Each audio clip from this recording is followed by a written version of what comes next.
Welcome to the test reteach for Module 3, Topic 1.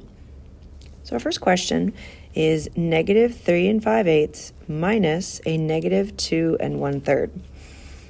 Now my first step is to look at this right here.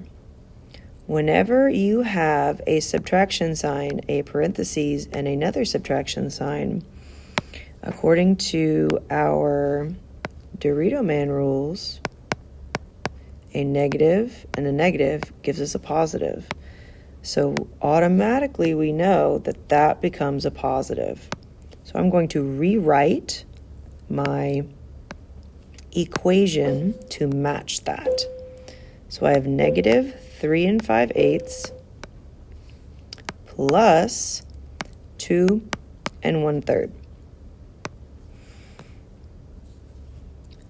I'm going to then follow my integer rules and place them in my t-chart. So if I circle my irrational number along with its sign, that tells me that I have a negative 3 5/8. So I'm going to put that on this side underneath the negative sign. And my rational with 2 1/3 is positive. So I'm going to then write 2 1/3 on the positive side. I'm going to zoom in so we can focus on this for a second. Now, according to our adding and subtracting integer rules, when the numbers are on opposite sides, we're going to subtract. But before I do that, I need to look. Does the negative side have the larger number, or does the positive side have the larger number? Well, if I look, 3 is greater than 2, so my answer is going to be negative. So I'm going to automatically come down to my answer box and put my negative sign so I don't forget. And like I said before, when they're on opposite sides, we subtract. So for me, it is easier to change or convert the mixed numbers into an improper fraction. And if you remember, the strategy we use, we start at our denominator and we go around.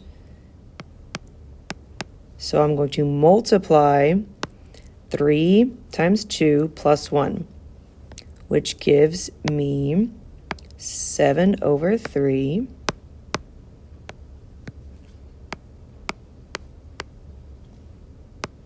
and then if I do the same to this side, that gives me 29/8. Because I know that 3 is bigger than 2, I'm going to write that number on top. So I have 29/8, and then I have 7/3. Now, according to our fraction rules, can I subtract those as they are right now? No, because they have to have equivalent denominators, which means we need to find the least common denominator. Now, I know some of you say, well, you can just multiply them together. And that is true. You could, but not all of the time will it give you your least common denominator. So what we can do is we can list the multiples of both of our denominators. So 3, 6, 9, 12, 15, 18, 21, 24. Oh no, I'm running out of room. There we go, 24. Then if I list the multiples of 8, I have 8, 16, 24. Oop, look, I can already stop. So on this one, multiplying them together gives us our least common denominator. So my least common denominator is 24. Now, the helpfulness of writing out our multiples is if you forget 3 times what gives me 24, I can come over here and I can count how many how many 3s I need until I get to 24. Now, the main rule of this, when we change, is what you do to the bottom, you have to do to the top. So 7 times 8 is 56. And then 8 times 3, so that's going to be 29 times 3.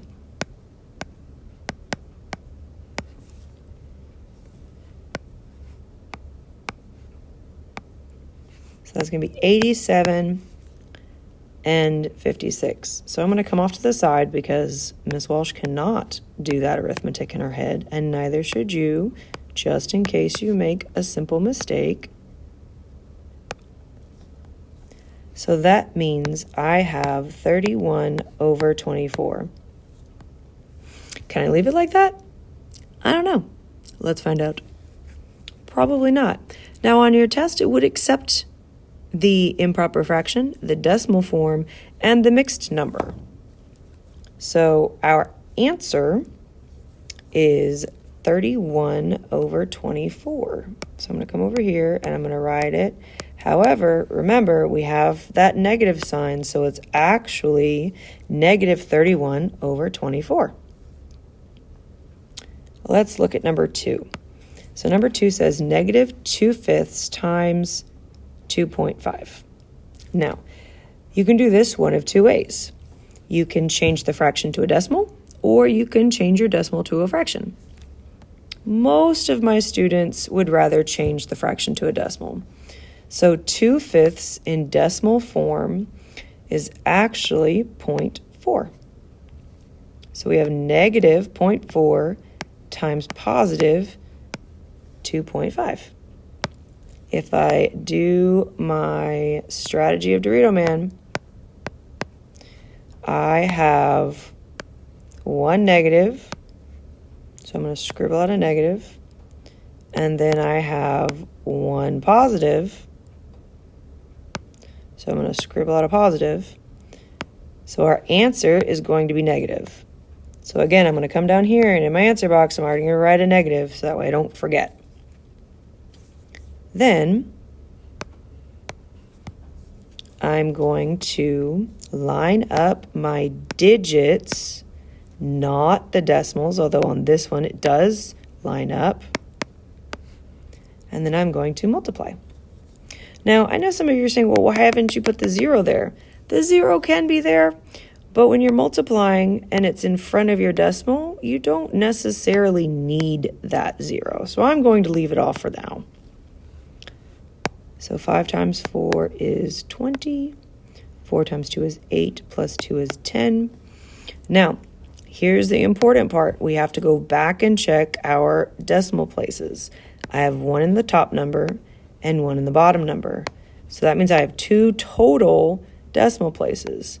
So my answer for this question is actually -1. I don't need to put those 2 decimal places, the 2 zeros, in my answer because we can drop them off. Now, let's go to number 3. Number 3 is a word problem, so let's look at that. So it says, Anya went shopping for some office supplies and a new jacket. The table below shows the prices for the items she intended to buy. Anya bought 2 notebooks, 1 pen set, and a blazer. The sales tax for her entire purchase was $4.15. She paid for everything with a $100 bill. How much change should Anya receive from the $100 bill? This is going to be a multi-step problem. So I know that this is important right here. Otherwise, they wouldn't have given me a table. It says she bought 2 notebooks, 1 pen set, and a blazer. And we have sales tax of $4.15. So my first step is going to be add those together. So I have 2 notebooks, so I have 2 $4.50, 1 pen set, which is $8, a blazer, which is $35, and my tax of $4.15. And I'm going to add that all together.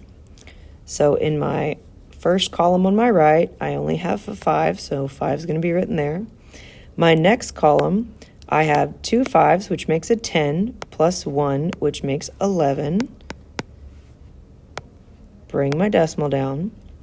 And then my next column, I have a 4, a 4, so that's 8 plus 8 is 16, plus 5, 16, 17, 18, 19, 20, 21, 22, 23, 24, 25. 25, and then 3 plus 2 is 5. So all of that together costs me $55.15. But if I go back to my question, it wants to know how much change I receive, not how much I paid. So if I give them the $100 bill, now I have to subtract $55.15. Notice how I wrote my 55 underneath the 2 zeros. I lined up my value, my place values. So I'm just going to add those 2 zeros. Now on this one, unfortunately, we're going to be subtracting across zeros. And I know that can be kind of confusing for a lot of students. So let's look at it. So I know that I can't take 5 from nothing. If you come and ask me, hey, can I have 5 cookies? And I don't have any cookies, I can't give you any cookies. So I'm going to go all the way over here to where this 1 is, and I'm going to borrow. So if I take 1 from 1, that becomes a 0. Then this 0 becomes a 10. But if I look, I still don't have anything to subtract from here. So then I have to borrow from that 10, which makes it a 9, and then this 0 becomes a 10. But my same problem arises. I still don't have anything to subtract from. So then I'm going to take from that 10, that becomes a 9. This 0 becomes a 10. Sad face, still can't subtract. So my last one that I'm going to be borrowing, this becomes a 10. Now I can subtract. So 10 minus 5 is 5. 9 minus 1 is 8. Bring down my decimal. 9 minus 5 is 4. 9 minus 5 is 4. So the change that I receive from giving a $100 bill is $44.85. So I'm going to go ahead and write that in my answer box. And then, so number 4 says, Angel biked a distance of 3 2/5 miles each day for 4 days. So I have 3 2/5 and 4 days. Now I know that the word each means I'm going to be multiplying 3 2/5 and 4. But I know a lot of my students say, I don't really like fractions, Miss Walsh. Well, luckily, our denominator is not a repeating one, so we can write this as 3.4. So over here, for step number 1, I'm going to do 3.4 times 4. So 4 times 4 is 16. 4 times 3 is 12, plus 1 is 13. Because I have 1 decimal place here, I'm going to have 1 decimal place here. Then I'm going to look at the next one. It says, then he biked 5.5 miles each day for the next 3 days. Well, again, the word each tells me I'm going to be multiplying the 5.5 and the 3. And luckily, 5.5 is written 5.5. So over here for step 2, I'm going to do 5.5 times 3. Well, that gives me 15. 15 plus 1 is 16. And again, I have 1 decimal place here, so I'm going to have 1 decimal place here. And my last step, it says, what was the total distance? So I know that total distance means they want me to add them together. So step 3, I'm going to take 13.6 and 16.5, and I'm going to add them together. So that gives me 11. Bring down my decimal. That gives me 10, and that gives me 3. So my answer for this question is 30.1 miles. Then my last question says, Annabelle needs to cut a 16-inch piece of wood into sections that are each 3/4 inches long. How many 3/4 inch long sections can she cut from the 16-inch piece of wood. So I know that when it says cut, I'm going to be either subtracting or dividing because I'm getting smaller.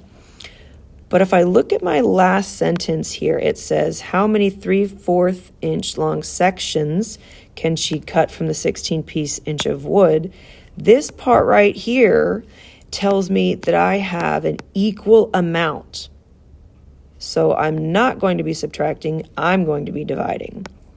And I know that 16 is my total. So I have 16 divided by 3/4. So I change that to be 16 over 1 divided by 3/4. Well, my strategy is keep, change, flip. So I'm keeping the 16 over 1.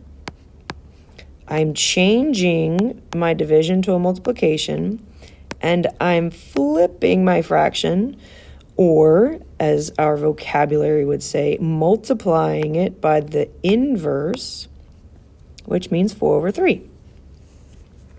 Now, unfortunately, I cannot cross simplify, so that means I'm going to be multiplying across. So I have 16 times 4, which gives me 24, 64.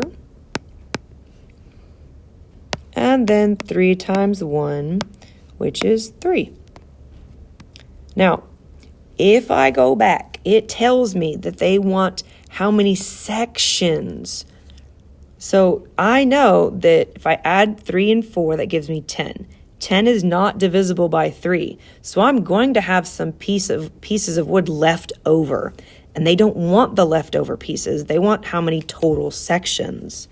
So I have to come over here and I have to divide to find my total sections. So 6 divided by 3 is 2. Bring down the 4. I can take one grouping of 3 from 4. And I'm going to stop right there because they only want my total pieces. So my answer for number 5 is just 21. We dropped the remainder. Hopefully this helps you answer the questions on the test retake.